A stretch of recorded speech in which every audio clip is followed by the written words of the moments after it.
Živjo, Špela tukaj, da se malo predstavim. Tale video bo kot nek uvodni v vse ostale videe, tako da mogoče malo začutite, zakaj se gre. V bistvu, zakaj sem se sploh odločila snemati videe, je, ker iskreno povedano ne znam posneti tega na Instagramu. Verjemite, 3-krat sem že probala, nikoli se ni dobro končalo. Tako da evo, nekaj malega o meni. Za tiste, ki me ne poznate, verjamem, da bo to nekoč nekje gledal nekdo, ki me ne pozna. Sem torej Špela, stara sem 28 let in letos februarja sem postala prvič mamica malemu sinku. In od takrat sem se nekako srečevala z raznoraznimi zadevami, ki jih bomo tukaj pač malo poklepetale o njih, no, malo obdelale. Itak sem se takoj, pa dobro, že prej v nosečnosti, ampak po porodu pa še toliko bolj včlanila v razne skupine podporne, predvsem na Facebooku, kjer sem našla kar veliko informacij, veliko pomoči.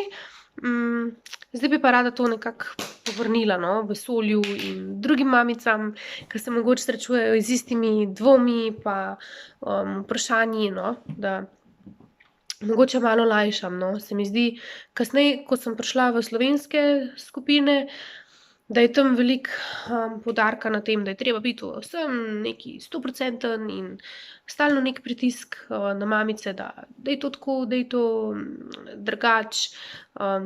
Tako da ne vem, želim biti tukaj v oporo tistim, ki jim je mogoče to malo preveč. Zdaj sploh je to res za kakšne, ki tako kot jaz delajo malo drugače od norme. Zdaj tukaj mislim, ne vem, odločitve glede ne samo vzgoje, ampak tudi nege otroka. Jaz uporabljam recimo pralne plenice, otroka sina veliko nosim, ker nama pač tako paše. Hrano uvajava po nekem na pol baby-led weaning principu, spimo skupaj, ne izjokavam ga, dojim na zahtevo. V bistvu nič o tem nisem vedela pred samim porodom, nisem nič od tega planirala, tako da sem bila kar nekako vržena v to, mislim. Mi je Kiljan sam pokazal, da je to tista smer, v katero si želi iti. Zdaj tukaj pa tja gledam, zato ker imam tam varuško, da vsake toliko preverim, da še diham. Ja, me verjetno razumete tiste, ki ste že v tem. Zdaj na te teme bodo tudi več ali manj videi, na pralne plenice, nošenje, skupno spanje, dojenje. Tako da, če vas to zanima, glejte naprej. Jaz ne upam se vam reči, kdaj bom snemala. Bom snemala takrat, ko imam čas, upam, da imate takrat čas tudi vi pogledati. V bistvu lepota tega YouTuba je to, da lahko kadarkoli pogledate, ko imate čas. Lahko pogledate z zvokom, verjetno bo tako najboljše, ja. Tako da to. Zdaj, kar bom pa pri vseh teh temah poudarjala, je, da ne rabiš biti skozi 100% pri vsem, Zdaj pri baby-led weaningu, se pravi pri uvajanju hrane na pobudo otroka, ali kako se to pri nas prevaja. Mislim, imaš različne cilje, bom naredila video, ampak osnova je to, da tudi če mu daš kdaj špinačo ali pa pire krompir, mislim, to ne pomeni, da se bo svet podrl. Se mi zdi, da je to prav mišljenje, kakor ga imam jaz, se mi vidi, zdaj pa sem na dieti in sem jedla torto in zdaj nisem več na dieti. Zdaj pa itak je vse brez veze, pa ne bom več na dieti, ker tako to je. Tukaj dejansko ni tako, mislim. Moj cilj je čisto drugačen od tega, tako da upam, da se mogoče še kjer najde v tem, je okej potolaš ali pa ne vem, da če greš na morje, jaz sem šla letos na morje v apartma, kjer ni bilo pralnega stroja. In sem sicer imela s sabo plenice, pralne plenice, ampak za ponoč nisem imela kaj, sem uporabljala one za enkratno uporabo. Ampak čisto okej, vsi smo preživeli, zaradi tega še zmeraj je moj odtis na planetu manjši, ker sem pa cel čas uporabljala pralne pleničke, Tako da tukaj res ni pri meni vsaj ne boste slišali, da kakšnih očitkov ali pa to delaš narobe pa ono, no, saj jaz konec koncev nisem vsega znanja tega sveta pojedla, no. Tudi moje cele ideje te, se pravim, nisem jih že prej imela, ampak so se spreminjale čez cel moj življenje. Jaz sem v srednji šoli, no, začela delati, malo pred maturo sem začela učiti rolati pa drsati. Pa že prej sem hotela, no, biti kar vzgojiteljica, pa nekako to pri nas doma je bilo to, ne, pa majhne plače, bla, bla, bla. Bila sem potem tudi varuška, inštruktorica, prek raznih agencij, pa tudi malo prostovoljno. Vodila sem poletno varstvo z otroki, no.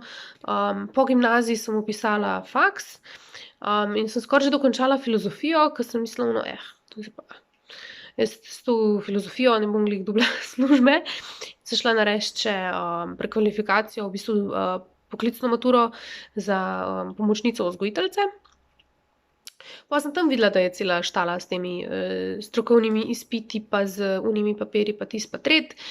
Pa sem pol tudi to malo opustila, tudi zato, no, ker ne vem, nekako se nisem videla glih, mislim, rada delam z otroki, ne me narobe zastopati, ampak starši pa kakšne vzgojiteljice, mislim, saj, že če si sebe predstavljam zdaj v tej vlogi mame, ko pridem tja v vrtec, bojo moje kar imeli prepoved približevanja, ne, na 100 metrov, ke bom po mojem kar zatežena. Ampak ja, pol sem šla nazaj diplomirat filozofijo. To mi je uspelo in v istem času sem si našla 100 kilometrov stran službo v romskem naselju. Sva se takrat sva bila že poročena, z možem preselila. Koliko, 1 leto sva bila zdaj tukaj, sem zanosila. Tako da ima to tudi svoje izzive, no, nimaš te, pa tudi prednosti, nimaš te skupine nekih ljudi, ki bi v istem času šli s tabo čez to. Mislim, saj tudi če bila v Ljubljani ali kjerkoli, ne vem, če bi imela, no, pač čisto slučajno je tako naneslo, da sem se sama v tem znašla. Ampak pol tako, bolj ko gledam, zanimivo, no, iz vsake te točke spremembe teh vzgojnih pristopov sem nekaj pobrala. Ne vem, tako kot en zagrižen filozof, res čisto vse preberem. Res, ampak res vse preberem. Saj kritično preberem, obljubim. Ampak ne, to, sploh ker se je toliko dojil, sem imela veliko časa brati tam sredi noči, zdaj samo še šopingiram. Ampak ja, nekje, ne vem, nekje na pol bom rekla, da sem filomama, filozofska mama, po drugi polovici sem pa romska mama. Delam to, kar mi pride naravno po občutku. Saj uporabim tisto, ne toliko, da si v bistvu zagotovim stvari, ampak več ali manj, no, pa upoštevam sebe pa ta malega, no, kaj mi on skuša pokazati. In se nekako sem se našla v tem, no, moram reči, da mi je kul, no, nama obema je kul, možu je tudi okej, v bistvu to je tudi eden od razlogov, mož me pač ima malo dosti o teh pralnih plenicah poslušanja pa o trakovih za nošenje otrok, različnih materialih. Pa je rekel, da je najci koga drugega, da mu boš to razlagala. Tako da, evo, sem našla vas. Upam, da vas to zanima, no, pa če boste imeli kakršnakoli vprašanja, dajte mi napisati, saj mi tle dol v komentarjih. Jaz se bom pa potrudila in se bom za vas naučila urejati te videe in jih rezati in dati slikce not ali pač stvari, ke se dajo not.